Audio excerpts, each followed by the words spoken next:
आदरणीय सभापति महोदय, आज ऑपरेशन सिंदूर पर इस विषय पर जो पराक्रम साहस हमारी सेना ने दिखाया उस पर चर्चा शुरू है। तो पहले मैं भारतीय सेना के पराक्रम, अनुशासन, अद्वितीय रणनीतिक क्षमता को नमन करता हूं। खास करके हमारी सत्ता पक्ष के जो बड़बोले हैं वो सुन ले भैया कि हम लोग सेना के प्रति गौरव गोगाई ने भी शुरू में कहा था, मैं आज वो शुरू में ही कहता हूँ, उनकी शूरता, वीरता, पराक्रम, साहस को नमन करता हूँ, प्रणाम करता हूँ। लेकिन ऑपरेशन सिंदूर की जब बात शुरू करते हैं तो पहले बात तो यहाँ से शुरू होती है, ऑपरेशन सिंदूर क्यों? ऑपरेशन सिंदूर क्यों? इसलिए सिंदूर का ऑपरेशन हुआ कि पहलगाम का हादसा हुआ। सभापति महोदय, मैं कुछ कार्यकाल के लिए मंत्री था और जब मैं कश्मीर में गया था इलेक्ट्रिक बसेस का लॉन्चिंग करने, तो चप्पे पे पुलिस खड़ी रहती थी, जवान खड़े थे, एक फरलांग भी नहीं, 50-50 गज पे एक जवान खड़े थे, सशस्त्र जवान खड़े थे। अब ऐसा क्या हुआ कि उस दिन पहलगाम में कोई सशस्त्र जवान नहीं है, पुलिस नहीं है, हमारे टूरिस्ट वहां आए हुए हैं, सैलान आए हुए हैं, तो पुलिस भी नहीं है। या किसने आदेश दिए थे कि वहां जवान नहीं रहेंगे? जांच वहां से शुरू होनी चाहिए। जांच अगर करनी है तो वहां से शुरू करिए। सभापति महोदय, इतना गंभीर है, इतना बड़ा ग्राउंड जैसे प्लेस है पहलगाम पे, मैं गया हूं, यहाँ भी बहुत सारे लोग गए हुए, सैलानी करके गया हूं, मंत्री करके भी गया था। इतनी पुलिस थी, इतनी जवान खड़े थे, उस दिन सारे जवान कहाँ गए थे? और हमारा इंटेलिजेंस वहां से पाकिस्तान कितना दूर है? क्या ये आतंकवादी नेपाल से वहां है? ये मत भूलना, पहलगाम के पहले भी कुछ हादसे हुए हैं। हाल ही में मुंबई के बम स्फोट का जो उच्च न्यायालय ने निर्णय दिया है, जो जिनको आतंकवादी समझकर पकड़ा गया था, नीचे कोर्ट ने उनको शासन दिया, 5 लोगों को मृत्युदंड दिया, उच्च न्यायालय ने सबको रिहा कर दिया। तो दो चीजें लगती है, 19 साल उनको जेल के अंदर क्यों रखा अगर वो उसमें शरीक नहीं थे तो? और आज तक इसका मतलब हम आतंकवादी पकड़ नहीं पाए। सभापति महोदय, उस वक्त कश्मीर के गवर्नर थे सत्यपाल मलिक, और सत्यपाल मलिक जी ने उस वक्त, आज भी वो याद दिलाते हैं, उसके पहले पुलवामा की घटना में। सभापति महोदय, ये जो बात कर रहे हैं ना, जवानों के बारे में तुम्हारे मन में इतना बड़ा आदर है, शौर्य वीरता के लिए तुम प्रणाम करते हो, उस जवानों के लिए, उस सीआरपीएफ के लिए सत्यपाल मलिक जी गवर्नर साहब बार बार सरकार को कह रहे थे कुछ गड़बड़ है, इन जवानों के लिए हवाई जहाज दे दो। आपने हवाई जहाज नहीं दिया सर, हवाई जहाज नहीं दिया। वो बार बार प्रधानमंत्री तक बात करना चाहते थे, प्रधानमंत्री हमारे कॉर्बेट पार्क में थे, इतना बड़ा हादसा हुआ, फोन नहीं आया। वहां से दिल्ली आए, किसी और कार्यक्रम में गए, आप लोग घड़ियाली आंसू कौन बहता है? हमें कहते हो, हमें पूछते हो? याद करो, पुलवामा के वक्त सत्यपाल मलिक जी जो तुम्हारे पार्टी के थे, जो गवर्नर थे, उनका बयान याद करो। आज भी वो कहते हैं, बार बार कहने पे भी आपने जवानों को रास्ते से भेजा। जैश ए मोहम्मद हमला किया, 40 जवान शहीद हुए, आज तक जांच नहीं हुई है, आज तक नहीं पकड़े गए। सिंदूर नाम देते हो, भावनात्मक खेलते हो लोगों से। सिंदूर किसका छीना गया? हमारी बहनों का सिंदूर छीना गया ना, तो जिन्होंने छीना वो आतंकवादी आज तक पकड़ नहीं पाए आप। आतंकवादियों के टारगेट करके हमने हमले किए, हाँ किए। हमने जनता पर हमला नहीं किया, सराहना करते हम। और इसके बावजूद भी जब आतंकवादियों को पकड़ा नहीं जाता, आपके दिल में कुछ नहीं आता, ढोल बजाते हो। वहां से अमेरिका से आए, पंचायत राज गए, बिहार में जाके राजनीतिक भाषण किया, वो भी अंग्रेजी में। दुनिया को समझाना था भैया, वो भी तो आता है आजकल, टेलीप्रॉम्प्टर से आता है, तुम्हें पता नहीं होगा। अंग्रेजी में भाषण किया, बिहार में गए, पहलगाम नहीं गए ना। अरे आज तक मणिपुर में नहीं गए हो आप, आपकी संवेदना देखनी है ना, तो मणिपुर में भी आज तक आप गए नहीं हो sir. Don't you feel hurt? दुख नहीं होता, दर्द नहीं होता, शर्म नहीं आती, बुरा नहीं लगता? फिर हम आपका भी ढोल बजाते बैठेंगे क्या? हम ढोल हमारा सेना का बजाएंगे, आपका नहीं बजाएंगे, इतना ध्यान में रखना। ढोल हम सेना का बजाएंगे। आपकी क्या उसमें शूरता वीरता थी? अगर आपने फ्रीडम दिया था, तो फ्रीडम देने के बाद में वो तुम्हारे जो डिफेंस के अधिकारी पाकिस्तान के अभी भी कह रहे थे, गिड़गिड़ा रहे थे, तो गिड़गिड़ा रहे थे ना, तो बिना शर्त क्यों लिया? बिना शर्त युद्ध समाप्त कर दिया। वो तो पक करता ही है अमेरिका का प्रेसिडेंट, उसकी तो बकबक आज भी चालू है। मैंने रुकवाया, मैंने रुकवाया, मैंने रुकवाया। बिना शर्त क्यों किया बंद? बिना शर्त क्यों? अगर वो गिड़गिड़ा रहे थे ना, तो शरणा रहे थे। अगर वो शरणार्थी थे तो शर्तें लगानी चाहिए थी। क्या शर्तें लगाई आपने? उसके बाद में भी युद्ध चलता रहा, हमारे जम्मू पर हमले होते रहे, नागरिकों के बस्ती पर हमले होते रहे, हम देखते बैठे क्या?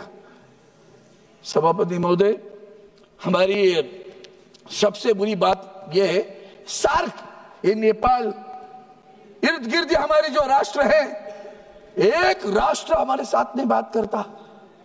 हम तो विश्वगुरु हैं, हम तो विश्वगुरु हैं, पूरे दुनिया में घूमते हैं, 200 राष्ट्रों में गए, पाकिस्तान के आतंकवाद के बारे में बात करते हैं। आतंकवाद के लिए हम कॉम्प्रोमाइज नहीं करेंगे, नहीं करना चाहिए, सराहना करता हूं, प्रधानमंत्री को धन्यवाद भी देता हूं। लेकिन माननीय प्रधानमंत्री जी, आपके साथ पूरे विश्व में एक राष्ट्र भी नहीं खड़ा रहा। ये देश के लिए हम टिक्का टिप्पणी के लिए नहीं खड़े हैं यहाँ। एक राष्ट्र आपके साथ खड़ा रहता है, वो इस्राएल खड़ा रहा, नेतन्याहू। और हम ईरान के खिलाफ खड़े रहे, जो ईरान आपको तेल देता है और कहता है पैसे बाद में दे दो, चलेगा लेकिन तेल ले लो। उस ईरान के साथ का रिश्ता भी बिगड़ गया। ये हमारी परराष्ट्र नीति है। सभापति महोदय, ये सिर्फ पहलगाम की बात नहीं, कारगिल में भी हमने ऑपरेशन विजय किया था। उसके बाद भी गलवान बिलवान होता रहा, डोकलाम होता रहा। सीमा पर घुसना, घुसपैठ चालू है, चीन घुस रहा है। किसने किसने इस युद्ध में पाकिस्तान को मदद की? चाइना तो कर ही रहा था, तुर्की मदद कर रहा था, ड्रोन दे रहा था, तीनों राष्ट्र एक साथ मिलकर कर रहे थे। हमें अंतर्मुख होकर आत्मपरीक्षण करने की आवश्यकता है कि एक भी राष्ट्र हमारे साथ क्यों नहीं खड़ा रहता। क्या हमने बुरा किया है? क्या हम गलत है? इंटरनेशनल मॉनिटरी फंड युद्ध के समय, यह नहीं कि इन्होंने नहीं किया, ये बोल रहे थे, मैं उनकी सराहना करते, मांग रहे थे, ये बार बार कह रहे थे कि पाकिस्तान को पैसा नहीं देना, मदद न करना, क्योंकि वो पैसा आतंकवाद के लिए इस्तेमाल होगा। इतना कहने पे भी युद्ध के समय ही इंटरनेशनल मॉनिटरी फंड पैसा देता है पाकिस्तान को। कमाल होगी। तो इसका मतलब हिंदुस्तान की क्या स्थिति है विश्व में? यूएन में तुम्हारी क्या स्थिति है? सिक्योरिटी काउंसिल में क्या स्थिति है? पाकिस्तान के खिलाफ कोई नहीं बोलता। हमीद अंसारी को बुला लिया ट्रंप ने, कनाडा में भी आपको नहीं बुलाया था, ये मत भूलना। G7 में भी आपको नहीं बुलाया, बाद में मेहमान करके बुलाया, और वहां मेहमान करके जाने के बाद जब ट्रंप वहां हमारे प्रधानमंत्री को फोन पे बोलते इधर आ जाओ, किसके लिए? अंसारी की बात मिलने के लिए नहीं गए प्रधानमंत्री। मैं मानता हूं उनको, नहीं गए, अच्छी बात की, जो अच्छा है उसको अच्छा बोलूंगा। प्रधानमंत्री नहीं गए, फोन किया था ना, प्रधानमंत्री जी को फोन किया था ना, कनाडा आए हूं तो इधर आ जाओ, ये आया है हीरो पाकिस्तान का हमारे मिलने के लिए। अरे वाह, अरे वाह। ये ट्रंप की जो आदतें दिख रही है ना, पूरा विश्व भी दिख रहा है, इसे मत समझो हम आपको टिक्का, हम आपके साथ हैं, पूरा राष्ट्र हमारा आपके साथ खड़ा रहा। आदरणीय उद्धव जी ठाकरे साहब, शिवसेना के पक्ष प्रमुख, उन्होंने हमें आदेश दिए, ये वक्त बुरा है, ये राजनीति खेलने का वक्त नहीं है, हम प्रधानमंत्री के साथ डट के खड़े रहेंगे। पूरा विपक्ष डट के साथ खड़ा रहा। आपने सभी के एक दल बना लिए, 7 राष्ट्रों में टीम भेज दी आपने, अन्य बहुत सारे राष्ट्रों में टीम भेज दी। क्या हुआ उस राष्ट्रों में? क्या सम्मान हुआ? एक भी ज्वाइंट कोई प्रेस कॉन्फ्रेंस हुई? जाकर दोनों इस राष्ट्र में आए हैं हम, और इस राष्ट्र के कोई फॉरेन अफेयर्स मिनिस्टर बैठे और जाके प्रेस कॉन्फ्रेंस ले रहे, कह रहे हैं हम इनके साथ में आतंकवाद के खिलाफ है। कोई नहीं आया सर, सब विफल है, कोई नहीं गया हुआ। यह दुख है हमारा, दर्द है हमारा, हम आपके साथ हैं। राष्ट्र की बात करते हो, हम साथ में रहेंगे, आज है कल भी रहेंगे, ये मत भूलना। इसलिए मैं 2-3 चीजें याद दिलाना चाहता हूं। कारगिल का युद्ध भी जैसे भूल नहीं सकते ना, वैसे और भी कितने लोग हैं वो भी भूलना चाहिए। वो अमेरिका के राष्ट्राध्यक्ष बार बार बोलते हैं, ये कहते हैं, अभी बार बार बोलते हैं, हाँ बोलते हैं ना, वो हमने कब कहा कि हमने आपका सुनकर युद्ध नहीं रोका है? पाकिस्तान हमारे सामने गिड़गिड़ा रहा था, तब जाकर हमने युद्ध रोका है। ऐसा एक भी बयान मुझे किसी का बताओ sir, I will be happy to read that बयान। ट्रंप के नाम से बयान देने की आवश्यकता है। Sir you spoke very late sir, तभी तो कुछ नहीं हुआ। हमारे सीडीएस क्या बोलते, चीफ ऑफ डिफेंस स्टाफ, आत्मनिर्भर होने की आवश्यकता है। एक शब्द में सब कुछ आ गया, ये तो डायलॉग है हमारा। आत्मनिर्भर होने की आवश्यकता है, इसका मतलब आज भी हमारे साथ जो कुछ है वो परिपूर्ण नहीं है। ये आत्म परीक्षण की बात है, आलोचना की बात नहीं है, टीका टिप्पणी की बात नहीं है। राष्ट्र करके हम सब एक है। राष्ट्र की एकता, अखंडता, संप्रभुता, सुरक्षितता सबसे अहम है, महत्वपूर्ण है। और इसलिए मैं 2-3 चीज और याद दिलाना चाहता हूं कि सभापति महोदय, जब ये नवाब शरीफ को मिलने गए थे, किसने बुलाया था? बिन बुलाए गए थे, याद है? बिन बुलाए गए थे, इनको याद नहीं होगा। और जब ये अभी आदरणीय राजनाथ सिंह जी ने एक ट्रेन, लाहौर की ट्रेन की बात की, वंदनीय हिंदू हृदय सम्राट शिवसेना प्रमुख बाला साहब ठाकरे ने उस वक्त कहा था, ये समझौता एक्सप्रेस पर नहीं करो, पाकिस्तान सांप जैसे कितना भी दूध पिलाओ वो जहर ही उगा लेगा। और उनके शब्द आज खरे उतर कर आए हैं। कितना भी करो, जब आपके पास पहलगाम का हमला होने के बाद उन्होंने क्या कहा, यह तुम्हारा अंदरूनी मामला है, हमारा कोई संबंध नहीं इससे। 200 लोगों को पकड़ा था आपने, बाद में 2 रखे। उन्होंने सबको खाना पीना खिलाया, उसके लिए भी अच्छा कहो कि भाई वक्त पे जो लोग दौड़ कर आए वो हिंदुस्तान की भूमियों के लिए आए। जो हमारी बहनों की सिंदूर पूछने के बाद में जो लोग दौड़ कर आए वो भी तो हमारे हैं ना, तो इसकी याद दिलाने की आवश्यकता है। मैं इतना ही कहूँगा सर, ये जितने भी घोटाले की बात करोगी, आपने कहा शांति और शक्ति, अरे आपके बीजेपी के समय हम भी उनके साथ, पाकिस्तान ऑक्युपाइड कश्मीर लेके रहेंगे, यही तो वक्त था भैया, यही तो वक्त था पाकिस्तान ऑक्युपाइड कश्मीर लेने का। किसने मना किया आपको? हम युद्ध नहीं चाहते, अरे वाह, युद्ध नहीं चाहते बुद्ध, ये कभी सीख लिया भैया? कल तक तो कहते थे हम पाकिस्तान ऑक्यूपाइड कश्मीर लेंगे, अब तो वक्त आया था। किसने मना किया आपको पाकिस्तान ऑक्यूपाइड कश्मीर लेने के लिए? 21 से 9 अड्डे पे हमला करके ये मत सोचो कि आपने बहुत बड़ा कुछ हासिल किया है। शूरता वीरता उनको फ्रीडम दे दो। आपने कहा हमने दिया है तो रोका क्यों? तो रोकने के लिए आपके बीच में पड़े। सीडीएस को कहना था हम रोकेंगे कि नहीं रोकेंगे, उनको जाने दो ना था आगे। यही तो वक्त था ना, यही तो वक्त था पाकिस्तान को एक बार सबक सिखाना।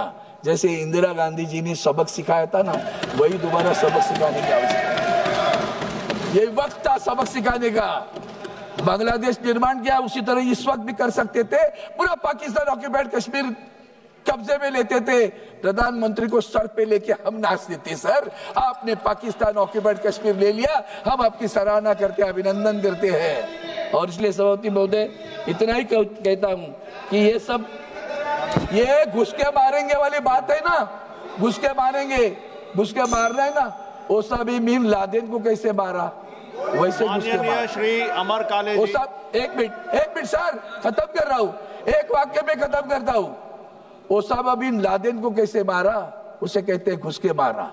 और आखिर में एक ही विनती करता हूं, ऐसे पाकिस्तान के साथ क्रिकेट खेलने का बंद करो। जो पाकिस्तान आपके साथ इस तरह से बर्ताव करता है, उस पाकिस्तान के साथ आप क्रिकेट खेलने जा रहे हो, मैं विनती करता हूं उस पाकिस्तान से क्रिकेट मत खेलो। और जो आपको मन में है उसके लिए जवानों को ताकत देने के काम करिए। धन्यवाद। जय हिंद, जय